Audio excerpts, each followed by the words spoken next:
सुप्रभात बच्चों। मैं आज आपको आपके द्वितीय वार्षिक परीक्षा की जो द्वितीय कविता है कलकत्ता, उसके बारे में बताने वाली हूँ।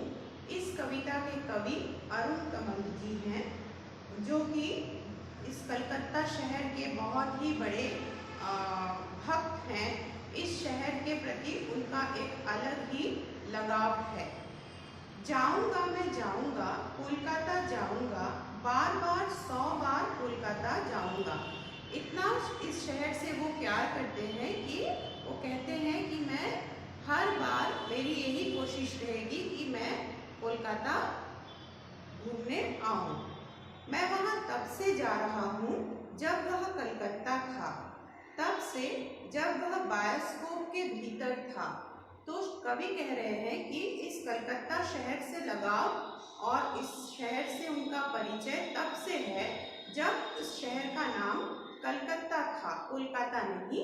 और यह शहर उस समय सिनेमा वगैरह नहीं हुआ करता था। उस समय हम लोगों को एक बॉक्स के भीतर बहुत सारी जो फेमस या प्रसिद्ध व्यक्तित्व या जगहों की तस्वीरें खींच करके उसका जो कैमरा रोल किया रहता था और एक काला कपड़ा से ढका होता था और सामने एक स्क्रीन होता था। उस स्क्रीन में आंख लगा करके उन डंडा घुमा के वो हैंडल घुमा करके उस वो तस्वीरें दिखाया करते थे। गांव में ये सब मेले में ये ऐसा दिखाया जाता था, तो उसको हम लोग बायोस्कोप कहते हैं। तो बायोस्कोप अब एक बिल्कुल भी नहीं दिखती है, वो ऑब्सोलेट या फिर बिल्कुल एक्सटिंक्ट हो गई है। लेकिन ये उस जमाने का एक मीन्स ऑफ एंटरटेनमेंट था, मनोरंजन के का एक साधन था। तो ये लेखक ने, ये कवि ने भी कलकत्ता का जो पहली झलक जो थी, इन्होंने इसे इस बायोस्कोप के भीतर से ही देखा था। मैं वहां बाबा के कंधे पर बैठकर गया, मैं वहां गालिब की पालकी में सजकर गया। कवि कह रहे हैं कि वो कब गए थे, न बचपन में अपने पिताजी के कंधों पर बैठ करके उस कलकत्ता शहर में वो पैर रखे थे। ऐसा लगा था जैसे कि उर्दू के प्रसिद्ध कवि मुगल जमाने में मिर्जा गालिब, उनकी कविता में उल्लिखित पालकी जो उस जमाने में जो एक यातायात का साधन हुआ करता था, ठीक उसी पालकी, मतलब बाबा के कंधा और गालिब के जमाने की पालकी की तरह उनको, मतलब दोनों में उनको यही तुलना वो उनको लगा कि गालिब के जमाने की पालकी और उनके बाबा का जो कंधा वो बराबर था। उसी कंधों पर, वो पालकी रूपी कंधों पर बैठ करके वो पहली बार कलकत्ता शहर में उन्होंने अपना पांव रखा था। जब मेरे गांव से पहला टोल गया चटकल मजदूरों का, सत्तू की गठरी पीठ पर लादे मैं भी गया महिषादल तक।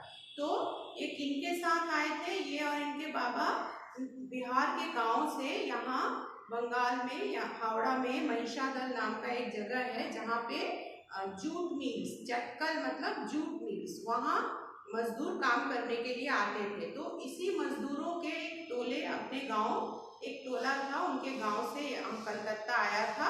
उसी मजदूरों के टोले के साथ उन जो मजदूर अपने पीठ पर सत्तू की गठरी बांधकर आए थे, तो ये भी ठीक उसी तरह उन मजदूरों के साथ कलकत्ता शहर में आए थे। अब भी याद है मुझे वह सुबह जब मैं हावड़ा में उतरा और चमके हावड़ा पुल के मस्तूल। तो उनको अभी भी एकदम साफ साफ याद है कि पहली बार जब उन्होंने कलकत्ता शहर के दर्शन किया, तो पहली झलक जो थी इस शहर की, वो कहाँ पर की थी, किसकी थी, वो थी हावड़ा ब्रिज की, जो एकदम ऊंची चोटी, चमकती हुई चोटी, सुबह के सूरज की किरणों में चमकती हुई चोटी, यही उनका पहला झलक था कलकत्ता शहर का। इतना पास कोलकाता, गंगा में समाया हुआ, सागर का अवक्षेप, धरती में कंदमूल, मेरे घर से इतनी दूर कि रात को झलके वही तारा, बन उड़हुल। मतलब ये कोलकाता शहर कि ये कोलकाता शहर बना है कैसे। गंगा नदी जो हिमालय से बहती हुई पूरे उत्तर भारत को चीरती हुई हमारे यहाँ पश्चिम बंगाल में आ रही है, वो गंगा नदी अपने साथ जितना भी कूड़ा कचरा अवक्षेप, मतलब हमें पता है कि नदी जब सागर में गिरती है, यहाँ बंगाल में आकर के ये गंगा नदी सागर में मिल जाती है, तो सागर में गिरने के समय नदी अपने साथ जो कूड़ा कचरा बहा कर लाती है तो इनको जमा करती है, जिसको हम लोग अंग्रेजी में डेल्टा बोलते हैं। तो कलकत्ता शहर भी इसी डेल्टा पर अवस्थित है और ये उनके घर से इतनी दूर है कि ऐसा लगता है मानो कि ये रात के अंधेरे में एक चमकता हुआ तारा या फिर जो गुड़हल की फूल है, मतलब हिबिस्कस फ्लावर, जवा फूल जिसको बोलते हैं बांग्ला में, तो उस गुड़हल के फूल की जो ब्राइटनेस है, ठीक उसी तरह वो चमकते तारे जैसा ब्राइट और गुड़हल के फूल के जैसा चमकीला वो कलकत्ता शहर अपने गांव से उनको नजर आता है। इतना प्यारा जैसे हाथी गन्ने चूसता, कोई दमकल घंटी बजाता दौड़ता। अब भी याद है मुझे वो दिन जब मैं कलकत्ता की सड़कों पर खेत खलिहान के पाँव से चला, लाठी भर जगह छेकता। एक बार फिर मैं ढूंढता हूँ अपनी चाल, अपनी गति, दुनिया की समस्त गतियों के मध्य। तो ये शहर, इस शहर की हलचल इनको इतनी प्यारी लगी। ये जब इन्होंने ऑब्जर्व किया, इन्होंने जब कवि ने जब उपलब्ध किया कि जो दमकल की जो घंटी है, फायर इंजन, जब घंटी बजाते हुए वो शहर के रास्ते से वो दौड़ती हुई जा रही थी, तो उनको ऐसा लगा कि गन्ने के खेत में मदमस्त हाथी झूमता हुआ घूम रहा है।